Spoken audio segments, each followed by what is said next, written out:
Assalamualaikum warahmatullahi wabarakatuh dan salam sejahtera untuk kita semua. Berjumpa lagi dengan saya Surono untuk membahas topik mengembangkan dan memelihara skema sertifikasi berdasarkan SKKNI 333 tahun 2020. Modul mengembangkan dan memelihara skema sertifikasi ini dalam kerangka kualifikasi nasional Indonesia, khususnya untuk okupasi green jobs, ini dikembangkan oleh Bappenas bekerjasama dengan pemerintah Jerman melalui GIZ. Agenda kali ini adalah kita akan membahas mengenai TIU, yaitu tujuan instruksional umum yang mencakup audience behavior, condition, and degree. Yang kedua adalah langkah-langkah pengembangan skema sertifikasi yang merupakan implementasi dari elemen-elemen kompetensi untuk melaksanakan tugas peran kerja atau okupasi. Dan yang ketiga adalah dimensi kompetensi.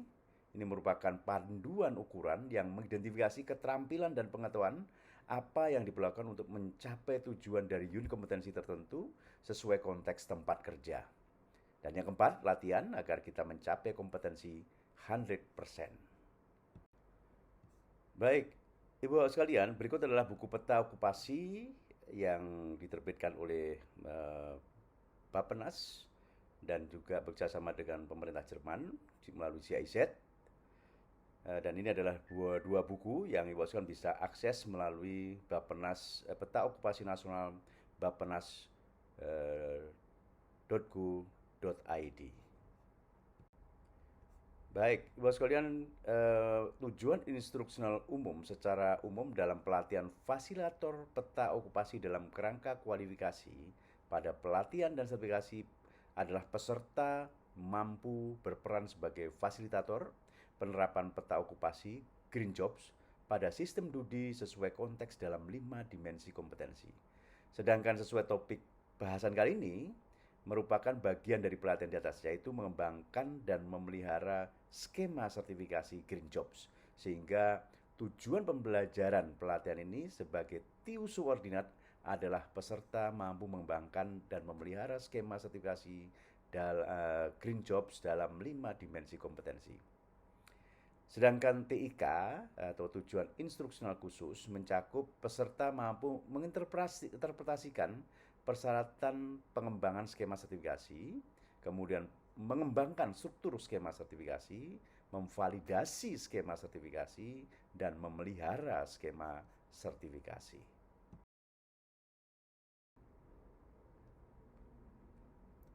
Ibu, Bapak sekalian, kita masuk pada langkah-langkah mengembangkan dan memelihara skema sertifikasi. Terdapat 4 langkah untuk melaksanakannya berdasarkan SKKNI 333 tahun 2024. Yakni yang pertama, langkah pertama adalah menginterpretasikan persyaratan pengembangan skema sertifikasi. Ini mencakup yang akan kita bahas adalah komite skema pada LSP, standar kompetensi yang sah, standar kompetensi yang dipilih, skema sertifikasi profesi, informasi dari pihak yang terkait, organisasi atau badan atau profesi yang bertanggung jawab dalam pengembangan. Langkah kedua adalah mengembangkan struktur skema sertifikasi, yaitu struktur skema sendiri, uraian rinci yang mutakhir mengenai proses sertifikasi, dokumen yang memuat persyaratan sertifikasi, hak pemohon serta kewajiban profesi, kemudian standar kompetensi dan metode asesmen, keputusan sertifikasi, proses surveillance, persyaratan sertifikasi ulang, persyaratan penandatanganan, menandatangani persetujuan. Dan yang ketiga, memvalidasi skema sertifikasi. Kita akan bahas mengenai prosedur validasinya, skema sertifikasi, kriteria kompetensi peserta uji kompetensi, semua persyaratan skema sertifikasi, dan skema sertifikasi yang divalidasi. Dan yang keempat, langkah keempat yang terakhir adalah memelihara skema sertifikasi. Yaitu, yang kita bahas adalah metode dan prinsip asesmen, pendapat dari pemangku kepentingan dalam rekomendasi perbaikan, informasi mengenai setiap perubahan, perbaikan skema sertifikasi profesi dari usulan pemangku kepentingan, analisis pekerjaan atau praktik, ulasan tentang perbaikan skema untuk mencapai transparansi pasar. Baik, mari kita mulai dengan langkah pertama, yaitu menginterpretasikan persyaratan pengembangan skema sertifikasi. Pada langkah ini, tahap yang harus dilakukan adalah komite skema pada lembaga sertifikasi profesi diidentifikasi untuk skema sertifikasi unit dan paket cluster dan pada insight teknis untuk okupasi nasional dan KKNI. Tentu saja pada kesempatan ini kita akan mengembangkan skema okupasi green job. Nah, komite skema ini dapat mencakup para pakar di bidangnya, organisasi pengusul, organisasi pengguna, tim perumus, ketua merangkap anggota, sekretariat merangkap anggota, dan jumlah anggota disesuaikan dengan kebutuhan. Yang kedua, mengenai standar kompetensi yang sah diidentifikasi dapat meliputi standar kompetensi SKKNI dan harmonized internal standard dan atau standar khusus yang ekivalen. Standar kompetensi yang sah ini dapat mencakup SKKNI, standar kompetensi kerja internasional, dan standar kompetensi khusus. Nah, standar kompetensi yang dipilih diverifikasi berdasarkan pedoman BNSP. Standar kompetensi yang dipilih dapat SKKNI, SKKI, maupun SKKK. Skema sertifikasi profesi diidentifikasi dan dibuat sebagai jawaban atas persyaratan pemerintah yang spesifik. Nah, persyaratan pemerintah yang spesifik ini dapat mencakup perlindungan masyarakat, kebutuhan pasar seperti kredibilitas, kepercayaan, dan peningkatan profesi atau pekerjaan. Yang kelima, informasi dari pihak yang terkait diidentifikasi. Siapa nih pihak yang terkait? Dapat mencakup industri, pemerintah, lembaga sertifikasi misalnya. Kemudian yang keenam adalah organisasi atau badan atau profesi yang bertanggung jawab dalam pengembangan skema sertifikasi diidentifikasi. Organisasi dan badan yang bertanggung jawab ini adalah dapat mencakup BNSP dan juga LSP. Baik, mari kita lanjutkan dengan langkah kedua, yaitu mengembangkan struktur skema sertifikasi. Struktur skema sertifikasi ini diidentifikasi yang mencakup persyaratan dasar peserta asesmen kompetensi, permohonan, asesmen, keputusan sertifikasi, program surveillance, sertifikasi ulang, dan juga penggunaan sertifikat. Nah, struktur skema sertifikasi dapat mencakup latar belakang, kemudian tujuan skema sertifikasi, tujuan sertifikasi, acuan normatif, paket kemasan, persyaratan dasar pemohon, hak pemohon sertifikasi dan kewajiban pemegang sertifikat, biaya sertifikasi, dan proses sertifikasi. Kemudian uraian rinci yang mutakhir mengenai proses sertifikasi diidentifikasi untuk setiap skema sertifikasi yang sesuai, termasuk biaya. Nah, uraian rinci yang mutakhir mengenai proses sertifikasi dapat mencakup SOP sertifikasi yang harus kita kembangkan, kemudian juga rekaman sertifikasi. Kemudian yang ketiga, dokumen yang memuat persyaratan sertifikasi, hak pemohon, serta kewajiban profesi yang disertifikasi termasuk kode etik, term and condition, diidentifikasi. Mulai dari persyaratan sertifikasi, hak pemohon, kewajiban profesi yang disertifikasi untuk kode etik profesi. Kemudian standar kompetensi dan metode asesmen yang digunakan bagi calon peserta baik yang baru lulus pelatihan maupun profesi yang sudah pengalaman diinformasikan. Nah, metode asesmen dapat mencakup observasi kegiatan asesmen terstruktur, mengajukan pertanyaan, observasi portfolio, meninjau produk-produk, umpan balik, dan pihak ketiga.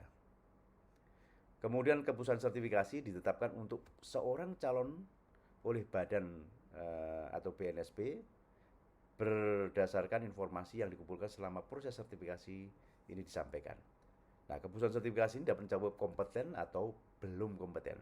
Beberapa negara menyebut kompeten dan not yet kompeten atau kompeten dan not yet complete.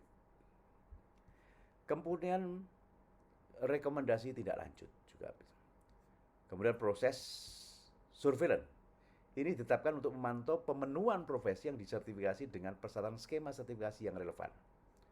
Proses surveillance dapat mencakup profisiensi misalnya, kemudian evaluasi lembar kerja, rekaman kegiatan, bisa logsheet, logbook, workbook, dan lain-lain. Kemudian bisa juga asesmen lapangan, informasi dari otoritas regulasi, keluhan dan informasi pihak terkait, interview terstruktur, konfirmasi keberlangsungan pekerjaan yang memuaskan, dan rekaman pengalaman kerja dari industri, dan dapat juga pengecekan kemampuan fisik. Yang ketujuh, persyaratan sertifikasi ulang. Ini ditetapkan sesuai dengan persyaratan kompetensi dan dokumen relevan lain untuk menjamin bahwa profesi yang disertifikasi selalu memenuhi sertifikasi yang mutakhir. Nah, persyaratan sertifikasi ulang ini dapat mencakup rekaman logbook, ada rekaman logsheet, biaya sertifikasi, dan masih relevan dengan bidang pekerjaan. Persyaratan bahwa yang ke-8 ini persyaratan bahwa profesi yang disertifikasi menandatangani persetujuan diinformasikan. Menandatangani persetujuan dapat mencakup memenuhi ketentuan skema sertifikasi yang relevan, membuat persyaratan terkait sertifikasi hanya berkenaan dengan ruang lingkup sertifikasi yang diberikan. Tidak menggunakan sertifikasi sedemikian rupa sehingga dapat merugikan LSP dan tidak memberikan pernyataan yang berkaitan dengan sertifikasi yang menurut LSP. Berikut adalah formulir untuk rekaman struktur skema sertifikasi yang kita buat dalam bentuk tabel dan isi substansinya. Dalam penulisan akhir dapat dibuat dalam format buku skema seperti pedoman BNFC ataupun model lembaga sertifikasi lainnya. Nah, struktur dan substansi ini mencakup latar belakang, ruang lingkup, tujuan, kemudian acuan normatif, paket kemasan kompetensi, persyaratan dasar, hak pemohon, biaya sertifikasi, dan juga proses sertifikasi.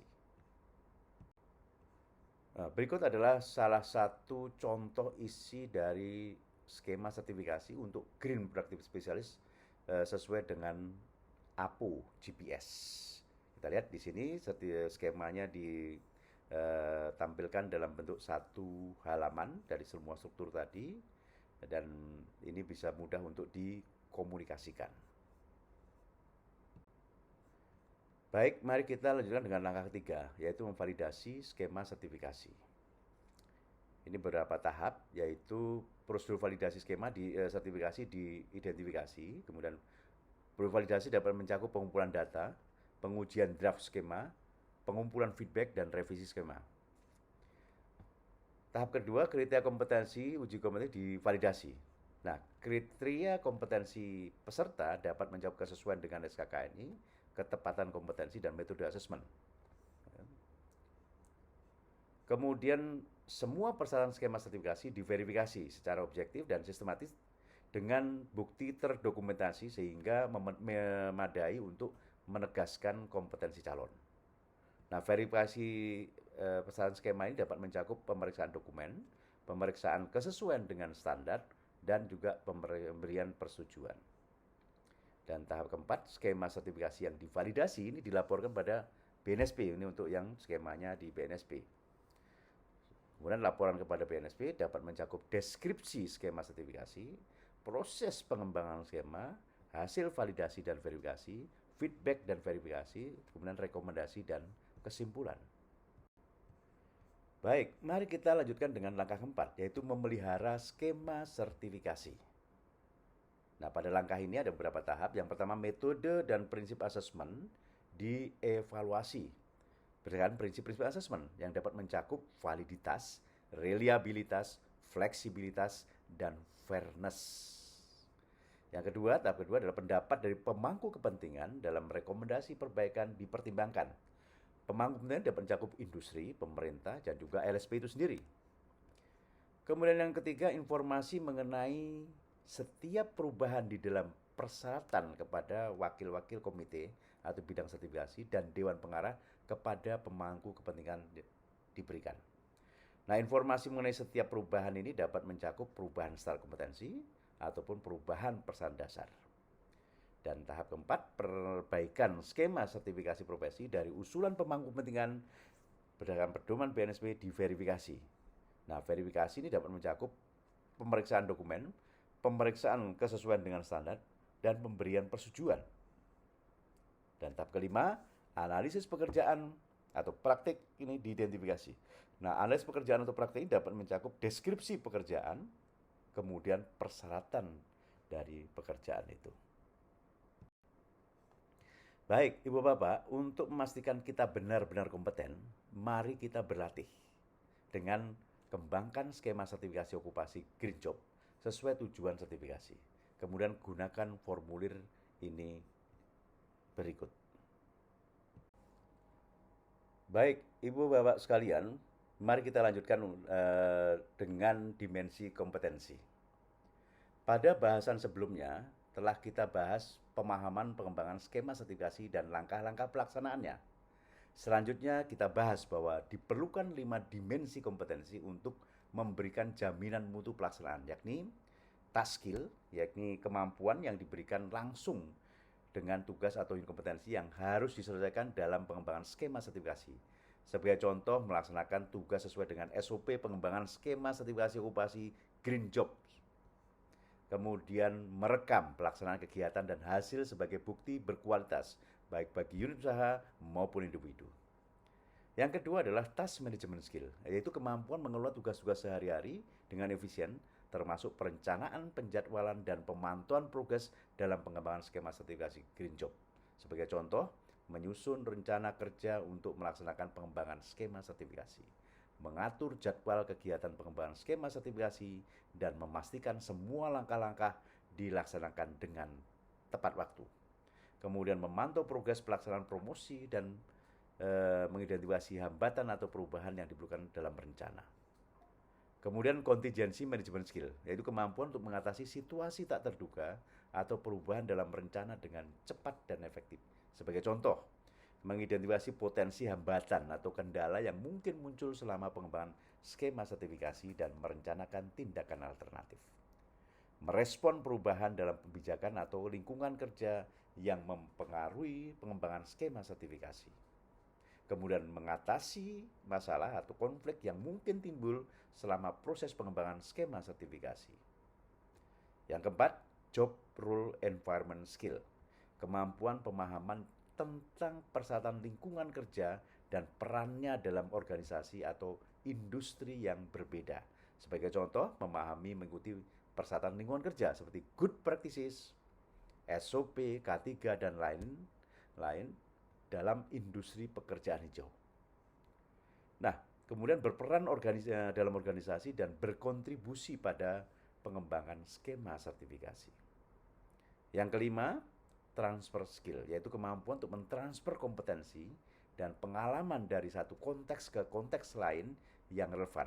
Sebagai contoh, menggunakan pengetahuan dan keterampilan yang diperoleh dalam mengembangkan skema sertifikasi untuk menghadapi tantangan dari tempat lain dan mengadaptasi strategi promosi dan juga pengembangan skema sertifikasi yang berhasil untuk situasi atau industri yang berbeda. Selanjutnya, what's next to do tomorrow? Beberapa yang penting untuk segera dilakukan, Ibu-Bapak sekalian, lakukan analisa kebutuhan dan kesesuaian. Kemudian pengembangan skema sertifikasi sesuai dengan atau berdasarkan dengan peta okupasi nasional sebagai kebutuhan tadi, daftar kebutuhan, kemudian validasi dan uji coba skema, pelaksanaan dan pelatihan asesor, monitoring dan evaluasi, kerjasama dengan industri dan pendidikan, promosi dan kesadaran, dan pengembangan berkelanjutan. Alhamdulillah, kita sudah berhasil membahas dan mendiskusikan mengenai bagaimana mengembangkan dan memelihara skema sertifikasi Green Job berdasarkan peta okupasi nasional Green Job dalam kerangka kualifikasi nasional. Dengan peta okupasi nasional maka kita mendapatkan banyak informasi untuk mengisi struktur dari skema sertifikasi okupasi Green Job. Terima kasih. Wassalamualaikum warahmatullahi wabarakatuh dan salam kompeten.